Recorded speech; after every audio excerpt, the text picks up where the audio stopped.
বিসমিল্লাহির রহমানির রহিম। নবম শ্রেণীর বিজ্ঞান বিভাগের শিক্ষার্থীরা, আশা করি তোমরা ভালো আছো। তোমাদের হাতে এখন বই এসে পৌঁছালে আজকে আমি তোমাদের পদার্থ বিজ্ঞান থেকে পড়াবো। প্রথম অধ্যায়টা বাদ দিয়ে আমি দ্বিতীয় অধ্যায় গতি থেকে শুরু করব।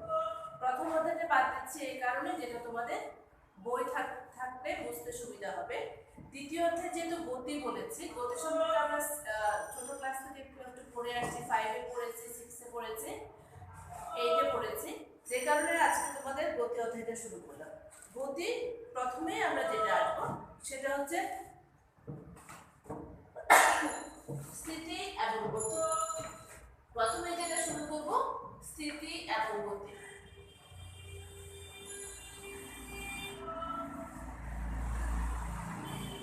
তোমরা টিচার কথা একটু মনোযোগ দিয়ে শোনো, তারপরে তোমরা বোঝার চেষ্টা করবে। আমাদের চারপাশে যা কিছু আছে তার মধ্যে কোনটি স্থির বা গতিশীল, কোনটি চলমান বা গতিশীল।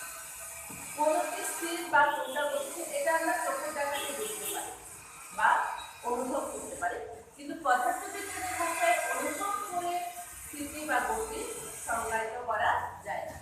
আমরা চোখের পলকে বুঝতে পারি কোনটা স্থির, কোনটা গতিশীল, কোনটা চলছে, কোনটা চলছে না, অনুভবও করতে পারি, কিন্তু পদার্থবিজ্ঞানের ভাষায় অনুভব করে স্থিতি বা গতির সংজ্ঞা দেওয়া যায় না।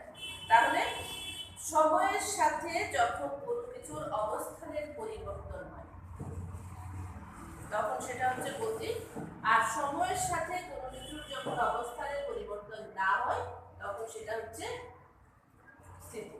তার মানে আমি বলি গতি সময়ের সাথে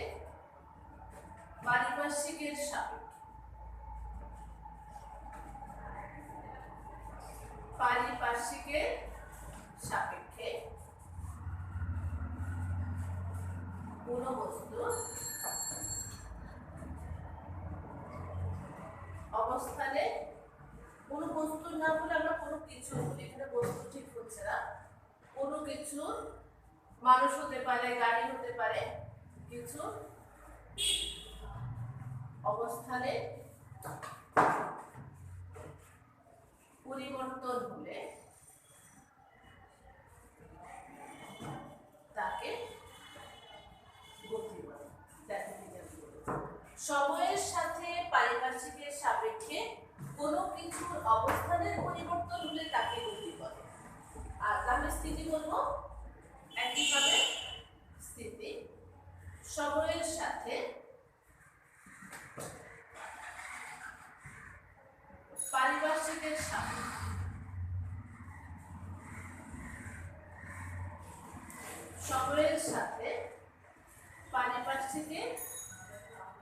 সাপেক্ষে কোনো কিছুর অবস্থানের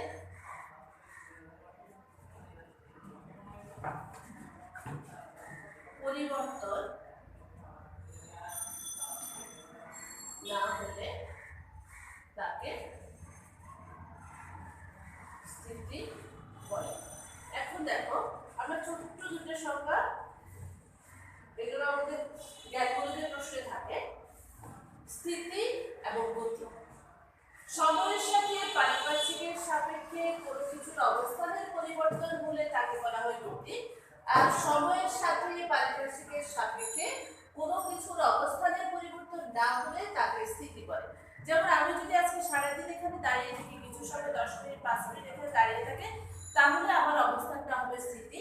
আর আমি যদি এখান থেকে অন্য একটা রুমে যাই বা সামনে এগিয়ে যাই, পাশে এগিয়ে যাই, তাহলে আমার অবস্থানটা হবে গতি। তাহলে স্থিতি এবং গতি বলতে কি? সময়ের সাথে পারিপার্শ্বিকের সাপেক্ষে কোনো বস্তুর অবস্থানের পরিবর্তন হলে তাকে বলা হয় স্থিতি, আর সময়ের সাথে পারিপার্শ্বিকের সাপেক্ষে কোনো বস্তুর অবস্থানের পরিবর্তন যদি না হয় তাহলে তাকে বলা হবে গতি। এরপরে আসো আমরা আসতেছি বিভিন্ন প্রকার গতি। আমাদের চারপাশে বিভিন্ন প্রকার গতি আছে, তার মানে গতির প্রকার, স্থিতির কোনো প্রকারভেদ নাই, স্থিতি মানে স্থির। বিভিন্ন প্রকার গতি আমাদের চারপাশে, বিভিন্ন প্রকার গতি আছে। সেই গতিগুলো কি কি আমি লিখছি, আমার সাথে সাথে তোমরা খাতা কলম নাও। বিভিন্ন প্রকার গতি,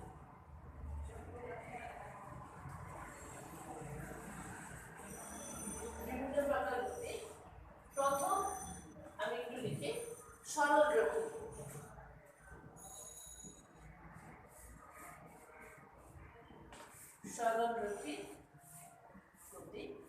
আমি সংজ্ঞাটা বলবো। দ্বিতীয় হলো ঘূর্ণন গতি।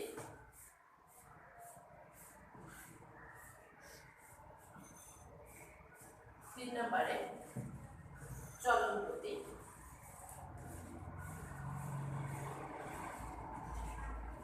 চার পর্যাবৃত্ত গতি।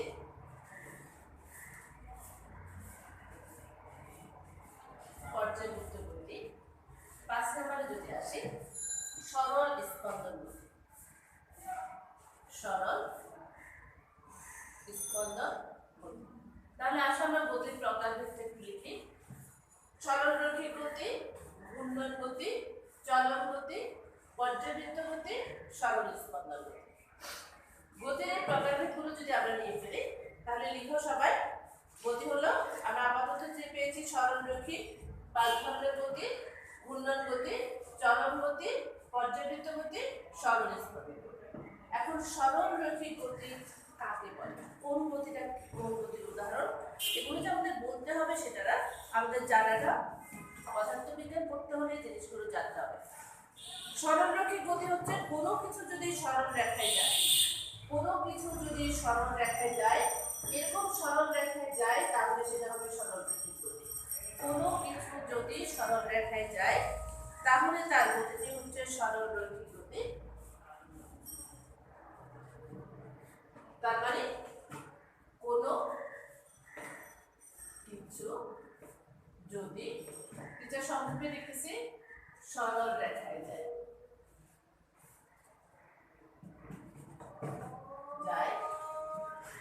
তার সরল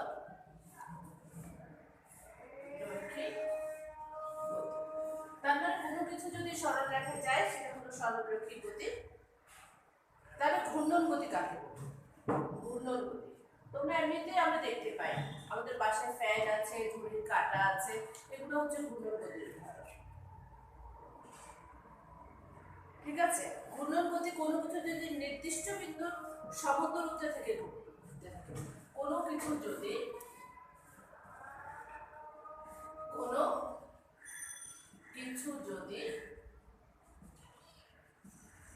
নির্দিষ্ট বিন্দু সমদূরত্ব থেকে ঘুরতে থাকে, সমদূরত্বে থেকে ঘুরতে থাকে, নির্দিষ্ট বিন্দুর সমদূরত্বে থেকে যদি ঘুরতে থাকে তার মানে দেখো কোনো কিছু যদি নির্দিষ্ট বিন্দুর সমদূরত্ব থেকে ঘুরতে থাকে সেটা হলো ঘূর্ণন গতি। ঘূর্ণন গতির উদাহরণ হলো আমাদের ফ্যান, ঘড়ির কাঁটা, তার মধ্যে পৃথিবীর চারদিকে চাঁদের গতি, পৃথিবীর গতি সবই হচ্ছে আমার ঘূর্ণন গতির উদাহরণ। সরলরৈখিক গতি সরল রেখায় যায়, নির্দিষ্ট বিন্দুর সমদূরত্ব থেকে ঘুরতে থাকে সেটা হচ্ছে ঘূর্ণন গতি। চলন গতি কোনো কিছু যদি এমন ভাবে চলতে থাকে যেন বস্তুর সকল কণা একই সময় একই দিকে যেতে থাকে, যেন বস্তুর সকল কণা একই সময়ে একই দিকে যেতে থাকে। তার মানে আমি উদাহরণটা দিব, কোনো কিছু যদি এমন ভাবে চলতে থাকে যেন বস্তুর সকল কণা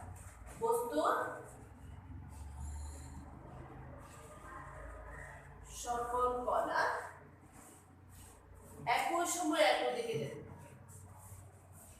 একই সময়ে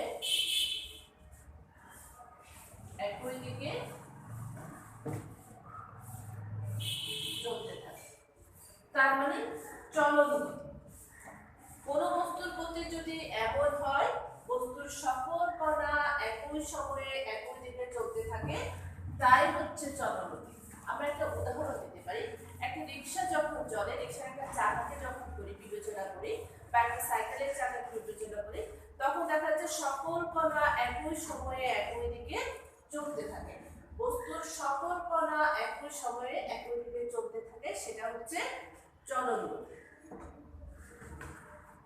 চলন গতিতে সবসময়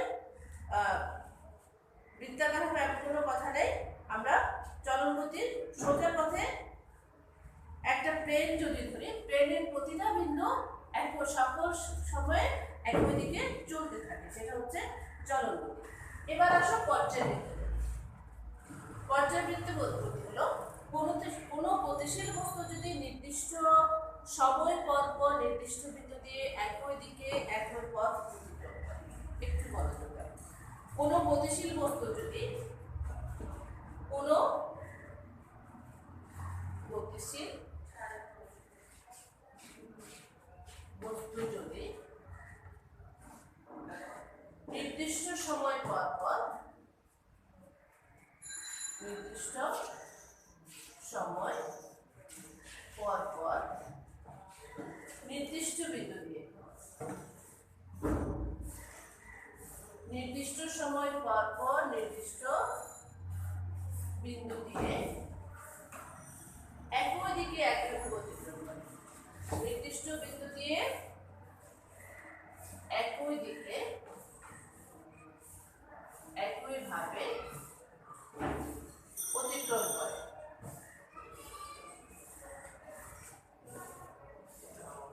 অতিক্রম করে তা কোনো গতিশীল বস্তু যদি নির্দিষ্ট সময় পর পর নির্দিষ্ট বিন্দু দিয়ে একই দিকে একইভাবে নির্দিষ্ট, এখানে দেখো নির্দিষ্ট সময় পর পর নির্দিষ্ট বিন্দু দিয়ে একই দিকে একইভাবে অতিক্রম করে, সেটা হচ্ছে আমার পর্যায়বৃত্ত গতি। নির্দিষ্ট বিন্দু দিয়ে নির্দিষ্ট সময় পর পর একই দিকে একইভাবে অতিক্রম করবে, সেটা হলো পর্যায়বৃত্ত গতি। যেমন আমরা ফ্যানের চলনগতিতে ফ্যানের কথা বলেছিলাম, তারপরে সূর্যের চারদিকে পৃথিবীর গতি, এরপরে আমরা আসি ঘড়ির কাঁটার গতি। আমরা যদি ঘড়ির কাঁটার এই যে গতি নির্দিষ্ট দিকে নির্দিষ্ট সময় পর পর একই দিকে, ঘড়ির কাঁটাগুলো কিন্তু সবসময় একই দিকে ঘুরে, ডানে ঘুরে, এটা কখনো বামে ঘুরছে না। আমি যদি 12, 9 এই জিনিসগুলো একটাকে যে কোনো একটা বিন্দুকে চিহ্নিত করি, তাহলে 12 ভাগে দেখা যাবে নির্দিষ্ট সময় পর পর ঘড়ির কাঁটাটা অতিক্রম করছে। এটা হলো পর্যায়বৃত্ত গতি। সরল স্পন্দন গতি। সরল স্পন্দন গতি এক ধরনের পর্যায়বৃত্ত গতি।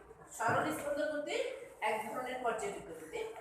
স্পন্দন গতির বেলায় একটা নির্দিষ্ট বিন্দুর দুই পাশে বস্তু ঘুরছে, এটি এক ধরনের পর্যায়বৃত্ত গতি, যা নির্দিষ্ট বিন্দুর দুই পাশে স্পন্দিত হবে, যা একটা নির্দিষ্ট বিন্দুর দুই পাশে স্পন্দিত হবে।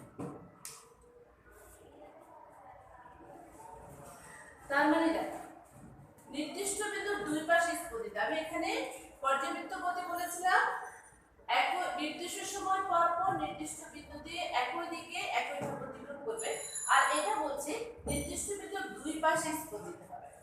নির্দিষ্ট বিন্দুর দুই পাশে সেটা স্পন্দিত কেমন হবে আমি একটু বলি। ঘড়ির পেন্ডুলাম, আমরা ঘড়ির পেন্ডুলাম দেখেছিলাম, সেই ঘড়ির পেন্ডুলামটাকে যদি চিন্তা করি তাহলে দেখা যাচ্ছে সরল স্পন্দন গতি, এটা কিন্তু আমাদের লাগবে পরবর্তী ষষ্ঠ অধ্যায়ে লাগবে শব্দের ক্ষেত্রে, সেজন্য আমি একটু সরল স্পন্দন গতি ভালো করে বলি। সরল স্পন্দন গতি নির্দিষ্ট বিন্দুর দুই পাশে স্পন্দিত। এটা যদি একটা পেন্ডুলাম হয়, এটাকে আমরা পেন্ডুলামটা স্থির অবস্থায় আছে, তাহলে এটাকে আমি একদিকে যেকোনো একদিকে টেনে ছেড়ে দিলাম, তাহলে দেখা যাচ্ছে এটা এদিক থেকে দুলতে দুলতে এখানে একটা দূরত্বে আসবে, দূরত্বে এসে ক্রমান্বয়ে সর্বোচ্চ বিন্দু পর্যন্ত এসে এদিকে আর যাবে না, আবার এটা সর্বোচ্চ এখানে সর্বোচ্চ বেগ হবে, এটা আবার কমে আবার এদিকে আসবে, আবার সাম্যাবস্থায় ছিল যে প্রাথমিক অবস্থা যেখানে ছিল সেখানে এসে আবার যাবে, আবার এদিক থেকে এসে আবার এদিকে যাবে। এই যে সরল স্পন্দন গতি, নির্দিষ্ট দিকে নির্দিষ্ট বিন্দু দুই পাশে দুলতে থাকবে, স্পন্দিত হবে। ঘড়ির পেন্ডুলাম, তারপরে আমি ছোটবেলায় বাচ্চাদেরকে দৌড়াতে দোল দিতাম, সেই দোলটাও একবার সামনে যাচ্ছে একবার পেছনে যাচ্ছে, সেটাও কিন্তু আমার সরল স্পন্দন গতি। এখানে সর্বোচ্চ হয়, সর্বোচ্চ হয়ে এটা কমতে থাকবে, কমে আবার প্রাথমিক অবস্থানের দিকে আসবে, এদিকে এসে আবার এটা বাড়তে থাকবে, এটা তার এদিকে চলে যাবে। ক্রমান্বয়ে এই অবস্থাটা চলতে থাকবে, ডানে বায়ে সামনে পেছনে। এটা হলো নির্দিষ্ট বিন্দুর দুই পাশে ঘুরতে থাকবে, সেটা হলো স্পন্দন গতি। এবার আসুন, আমরা বিভিন্ন প্রকার গতি করলাম, স্থিতি কাকে বলে সেটা জানলাম। আরেকটা জিনিস বলবো, রাশি। এই রাশিটাও আমাদের একটু জানতে হবে। আমাদের চারপাশে যা কিছু পরিমাপ করতে পারি সেটাই হলো রাশি। যা কিছু আমরা প্রথম অধ্যায়ে পড়ব, পরিমাপ করা যায়,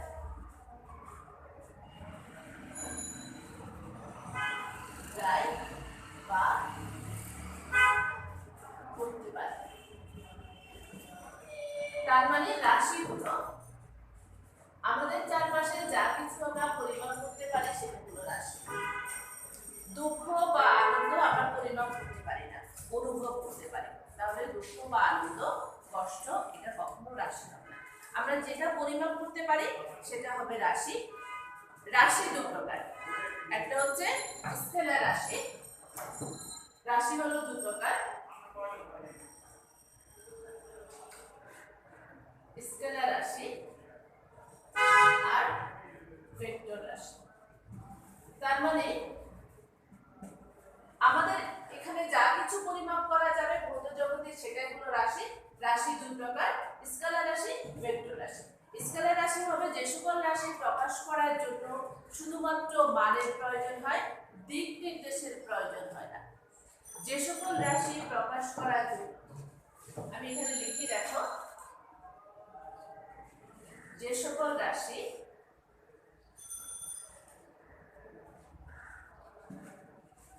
প্রকাশ করার জন্য শুধু মানের প্রয়োজন,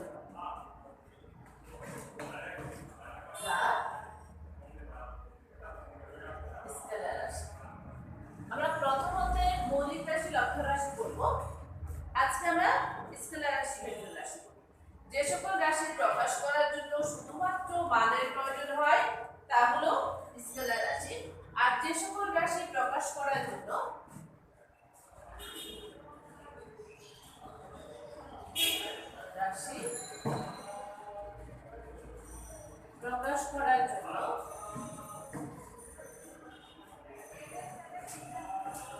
মানের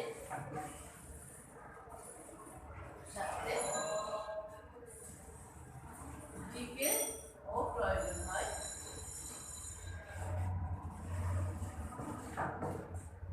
তা ভেক্টর রাশি। শুধুমাত্র মানের প্রয়োজন হলে স্কেলার রাশি, আর মানের সাথে সাথে দিক নির্দেশের প্রয়োজন হলে সেটা হলো ভেক্টর রাশি।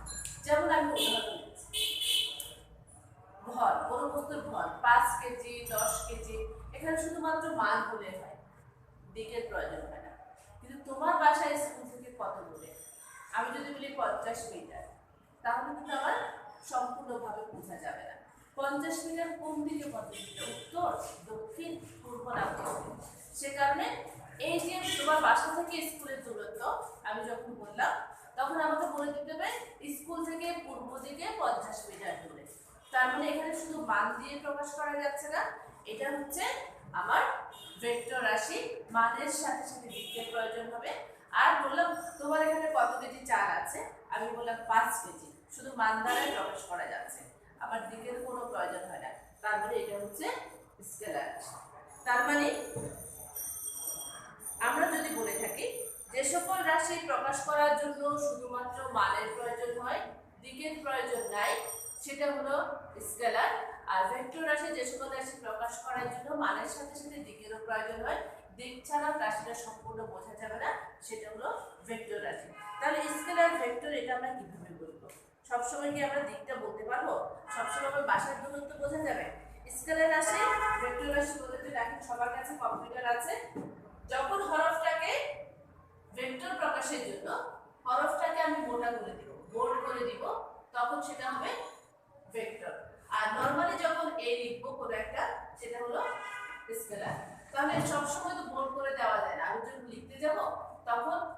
অথবা এটার উপরে আমি একটা তীর চিহ্ন অ্যারো বা তীর চিহ্ন যদি দিয়ে দিই তখন সেটা ভেক্টর প্রকাশ করে। অ্যারো বা তীর চিহ্ন যখন দিয়ে দিব তখন সেটা ভেক্টর প্রকাশ করবে। তার মানে ভেক্টর প্রকাশের জন্য হয় মোটা করে দিব, বোল্ড করে দিব, অথবা উপরে তীর চিহ্ন দিব, তখন সেটা হবে ভেক্টর। আর নরমালি যখন লিখব তখন সেটা হবে স্কেলার। যেমন ভর, দৈর্ঘ্য, তাপমাত্রা এগুলো সবই হলো স্কেলার রাশি, কিন্তু বেগ, ত্বরণ, সরণ এগুলো হচ্ছে ভেক্টর রাশি। এখন আমি একটু বলি দূরত্ব, সরণ। এটা রাশি বললাম, রাশি দুই প্রকার, স্কেলার রাশি, ভেক্টর রাশি। আর রাশি কাকে বলে একটু মনোযোগ দিয়ে টিচারের সাথে সাথে লিখে ফেলো, তাহলে পারবে। এবার আসো দূরত্ব এবং সরণ।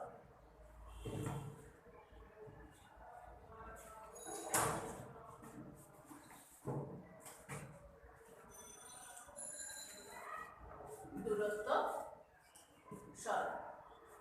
ফিজিক্স কিন্তু অনেক মজার বিষয়, শুধু একটু পড়তে হয়, মনোযোগ দিয়ে পড়লে বোঝা যায়। কিন্তু আমি যদি শুরু থেকেই বলি অনেক কঠিন আমি পারছি না, তাহলে আমি কখনোই পারবো না। দূরত্ব হলো যে কোনো দিকের অতিক্রান্ত দৈর্ঘ্য, যে কোনো দিকের অতিক্রান্ত দৈর্ঘ্য। আমি একটা বস্তুকে যদি যে কোনো, আমি একটু বলি, যে কোনো দিকে অতিক্রান্ত দৈর্ঘ্য। আর সরণ হলো কোনো নির্দিষ্ট দিকে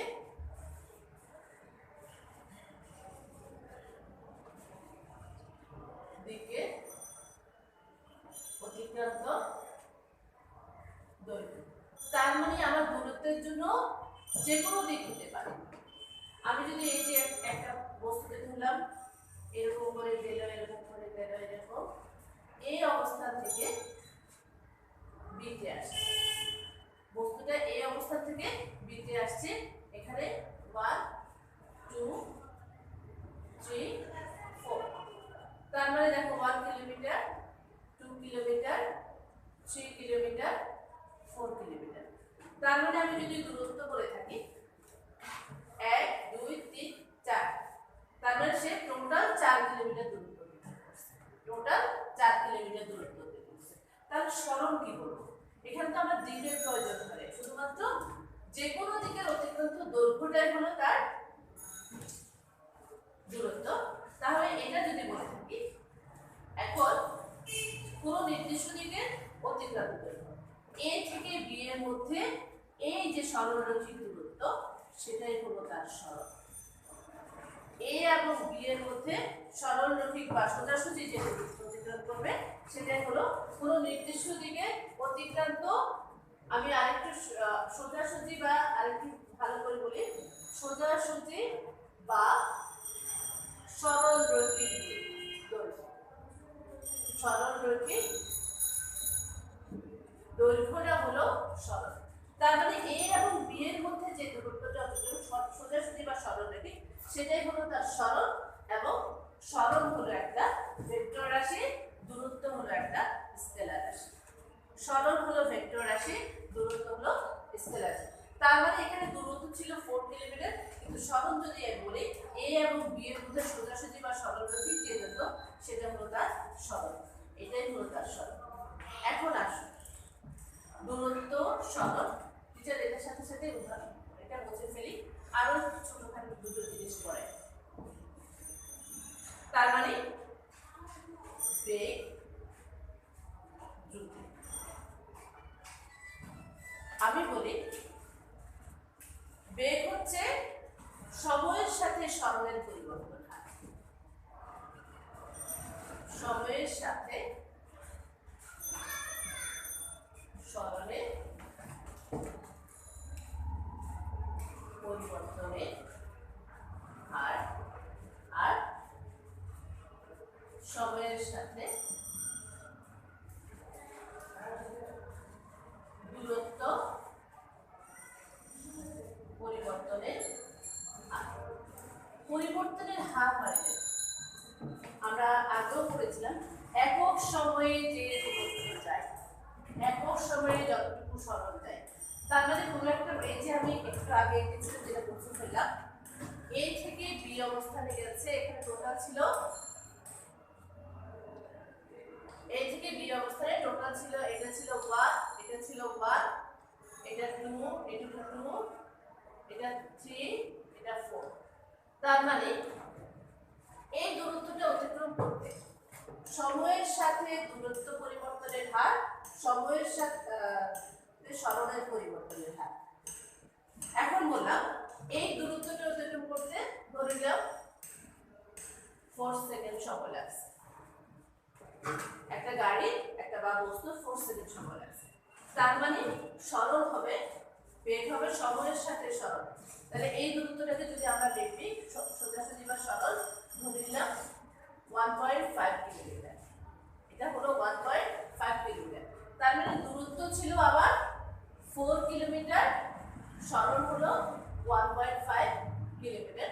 দূরত্বের ক্ষেত্রে সময় ছিল 4 সেকেন্ড, কিন্তু সরণের ক্ষেত্রে সময় ধরে নিলাম 2 সেকেন্ড। বি থেকে এতে সোজাসুজি বা সরল পথে আসলো 2 সেকেন্ড সময় লাগছে। তাহলে আমার দ্রুতি হবে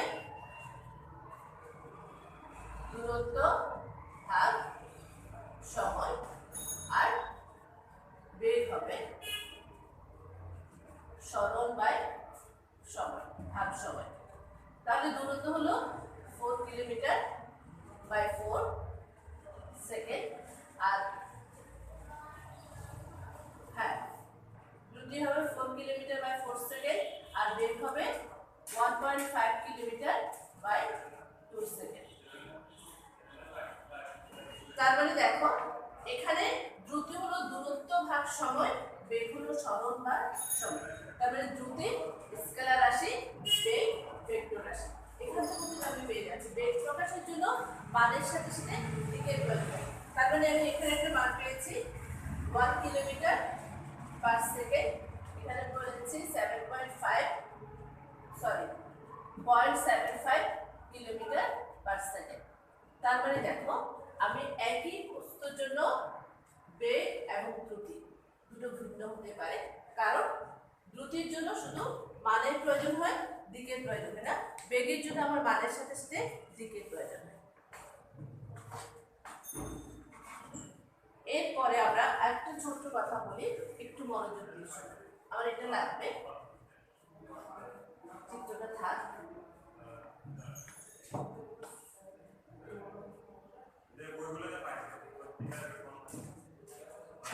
আমরা এখানে সরলরৈখিক গতি, শুধু সরলরৈখিক গতি খুঁজে বলছি।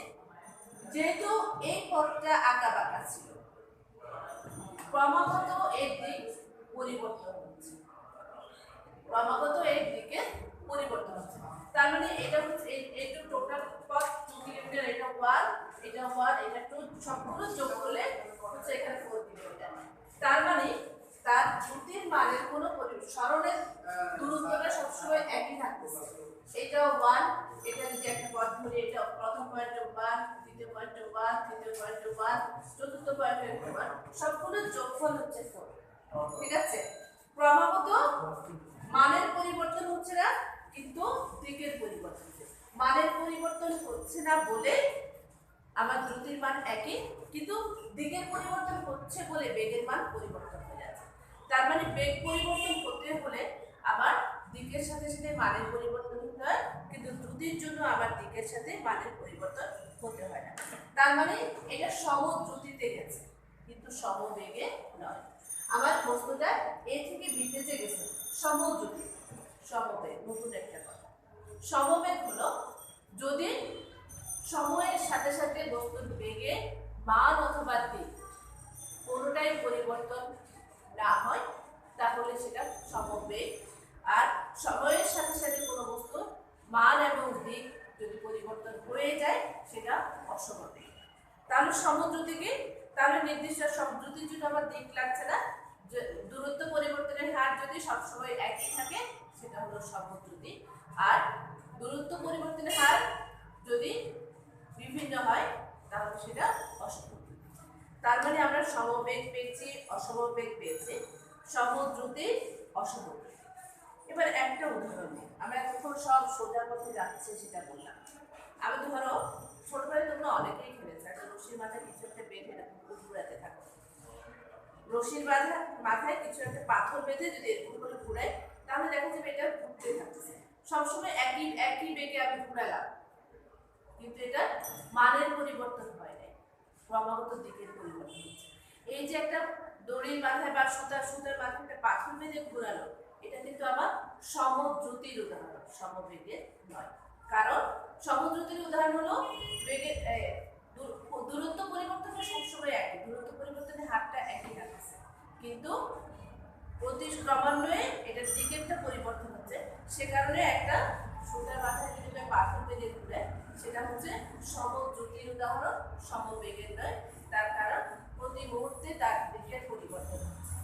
আজকে টিচার আমরা এই পর্যন্ত পড়ে, আগামী ক্লাসে ত্বরণ মন্দন এই সংক্রান্ত রাশি এবং গতির সমীকরণগুলো টিচার করাবো। সেই পর্যন্ত সবাই ভালো থাকো। আর আজকে টিচার যা পড়িয়েছি একটু মনোযোগ দিয়ে বোঝা, যা লিখতে পেরেছো, যা বুঝতে পেরেছো, ক্লাসটা বারবার একটু টেনে হলেও দেখো বুঝতে পারবে না। বই আসলে আমাদের জিনিসটা আবার ক্লিয়ার হয়ে যাবে। ত্বরণ এবং মন্দন আমরা আগামী ক্লাসে পড়াবো এবং গতির সমীকরণগুলো। আল্লাহ হাফেজ, ভালো থাকবেন।